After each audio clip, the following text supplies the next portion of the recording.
It is 2:47 in the morning and your toddler is wide awake, like they just drank an iced latte and got a promotion. You are half asleep, half furious, and fully confused because they used to go back down and now they do not. And I need you to hear this early. This is usually not your toddler being manipulative. It is a pattern, and patterns can be changed.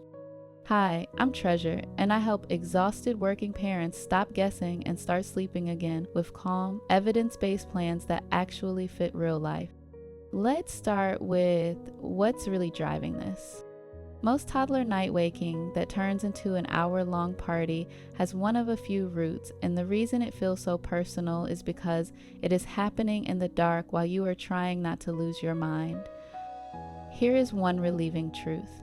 If your toddler can fall asleep at bedtime, their body knows how to sleep. What usually breaks is the combination of sleep pressure, timing, and what happens when they pop awake overnight. By the way, if you want this mapped out in a simple, parent-friendly plan, download my free guide, The Modern Parent's Sleep Roadmap. The link is in the video description and on the screen. Now let's talk about the most common why in a way that actually makes sense at 3 a.m. There are a few common patterns that create this exact problem. Sometimes your toddler is undertired. That means they got enough daytime sleep, or their nap ran late, or bedtime is landing at a time their brain still wants to be awake, so the wake-up window overnight becomes a time their body caches that energy. This is when you see the wide awake, chatting, requesting snacks, asking deep life questions like, where is the moon? And you are standing there wondering if this is your new identity. Other times it is overtired. Overtired toddlers do not always crash and stay down. Some of them wake more, settle worse, and get stuck in that wired, restless, cannot find their way back feeling. And then there is the response pattern. Toddlers are brilliantly wired to repeat what works. If wake-ups lead to big connection, bright lights, long talks, extra snacks, or a surprise sleep location upgrade, their brain starts to treat the wake-up like a doorway. Not because they are naughty, because their brain is doing what it was designed to do, which is learn. Here's what's actually going on under the surface. Toddlers still cycle through lighter and deeper sleep all night long, and those lighter moments are when they can pop awake, especially if something feels different than bedtime. If they fell asleep with you lying next to them, or with a bottle, or with a long cuddle that never ends, the wake up can feel like, hey, where did my sleep setup go? If they fell asleep in one place and wake in another, their brain can treat that as a problem to solve instead of a normal sleep cycle. And for some toddlers, especially sensory sensitive kiddos, tiny things feel huge at night. A tag, a seam, the room temperature, a new sound outside, even the feeling of being alone in the dark can flip their body into alert mode. Nightmares and nighttime fears can also show up in this season, and those are real. But even when fear is real, the plan still has to be calm and consistent, or the fear turns into a 2-hour bedtime sequel every night. Now let's talk about what helps starting tonight. If you take nothing else from this video, take this.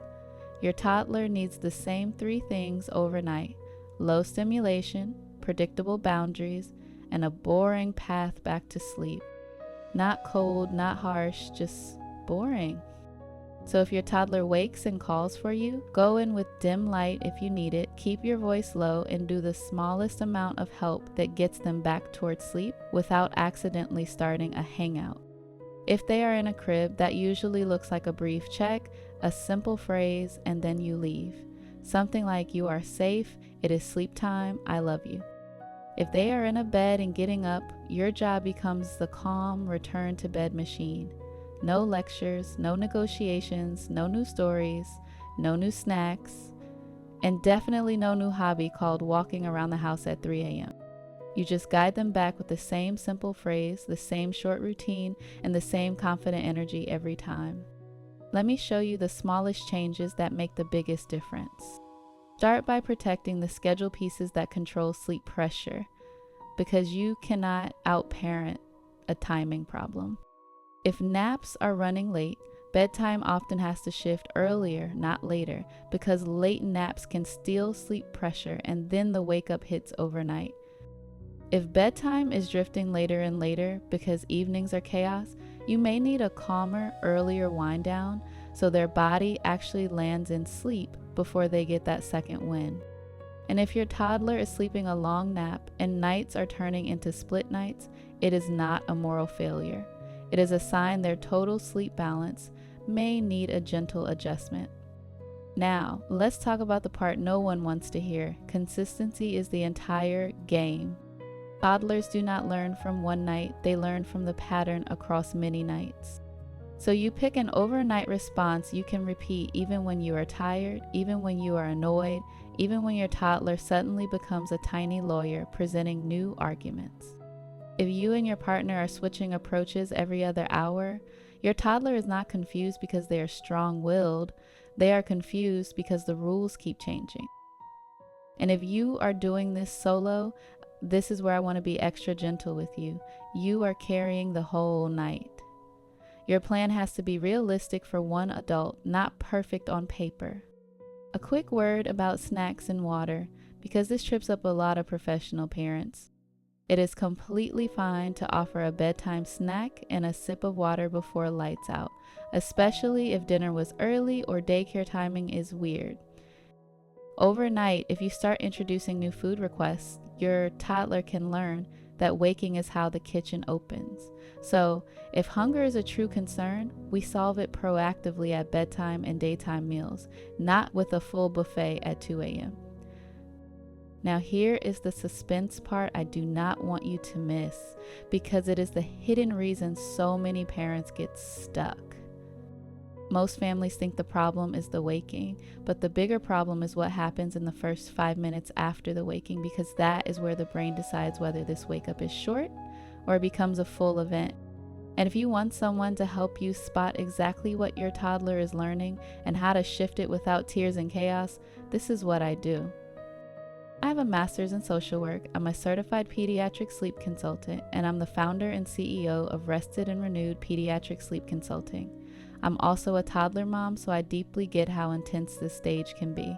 If you want a plan tailored to your child and your real schedule, you can book a consultation with me through Rested and Renewed. And if you are not ready for that yet, start with my free sleep roadmap. Now let's close the loop with a few important nuance points, because I do not want you guessing. If your toddler is suddenly waking in terror, looks panicked, seems not fully awake, and is hard to console, that may be a night terror rather than a typical waking. In that case, the goal is safety and calm, and you generally do not want to fully wake them up. If your toddler is waking with new fear, new nightmares, or separation anxiety, comfort is allowed. The key is that comfort stays in the direction of sleep, not in the direction of play. And if your toddler is sensory sensitive, take a hard look at the environment. Temperature, pajamas, bedding feel, white noise volume, light leaks, and even a tiny hallway glow can matter more than you would expect. And here's when I'd stop guessing and get extra support. If your toddler snores loudly, mouth breathes, has long pauses in breathing, wakes drenched in sweat regularly, or seems exhausted despite enough sleep opportunity, talk to your pediatrician. If there is significant reflux, eczema, itching, frequent ear infections, or pain signs overnight, get the medical piece addressed first. And if you have been stuck in long night wakings for weeks, you are functioning at work on fumes, and you feel like you cannot be consistent because you are beyond depleted, that is also a valid reason to get support. You do not have to white knuckle your way through this season. If this helped your brain feel a little calmer tonight, the next video will give you the missing clarity that makes the whole plan actually stick, especially when your toddler throws a curveball and you start doubting yourself again. Tap the screen to watch my next video. Before you go, download Treasure's free guide, hit subscribe, and watch the next one. You'll be so glad you did.